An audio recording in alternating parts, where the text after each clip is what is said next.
Shush! Wait, can you hear that? What is that sound?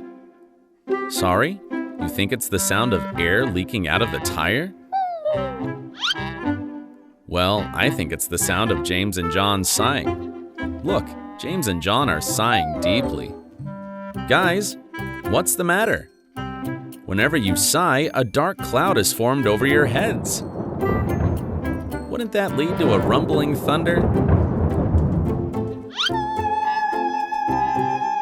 No, I'm not teasing you. It's just that your nicknames are the Sons of Thunder.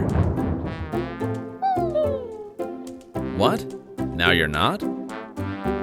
You're completely changed after meeting Jesus? Then why are you sighing? If you're transformed after meeting Jesus, shouldn't there be a sun shining on your head instead of a dark cloud?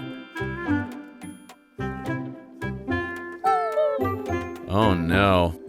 I think James and John fell following Jesus. You wonder how they fell? As you all might know, James and John are brothers.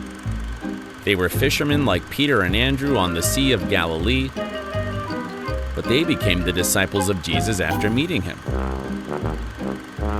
Among the 12 disciples, James and John were especially close to Jesus. You know, when they went to somewhere special or there was a special occasion, Jesus always took James and John. But perhaps it made James and John feel smug, being too proud. James and John crossed the line that they shouldn't have crossed. They asked for the highest positions when Jesus becomes king, that is, to let them sit at the right and left sides of Jesus. They may have felt embarrassed to say that directly, so they put their mother Salome ahead of them to talk to Jesus. But Jesus shook his head and said, "You don't know what you are asking." After listening to Jesus, James and John realized something was wrong. To be at the right and left sides of Jesus, in other words, to have strong power as Jesus' closest associates, was what James and John wanted the most. But that position was completely different from what James and John had expected. Was it because James and John misunderstood the message Jesus had given them? Only then, James and John realized that they hadn't abandoned the thoughts they had before they met Jesus.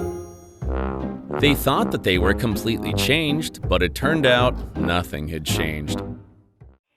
That is why they're so down like that, because they're disappointed in themselves.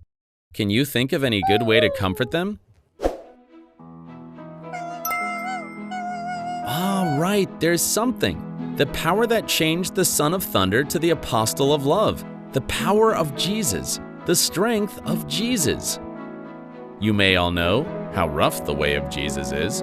It's impossible not to fall down while following that way. That is why we have to hold the hands of Jesus. We have to lean on the power of Jesus. Then, ta-da! We can level up to this fabulous state. What do you think? Look at James and John, who have leveled up by the power of Jesus. If we reach this state, wouldn't it be possible to stand up 8 even if you fall down 7 times?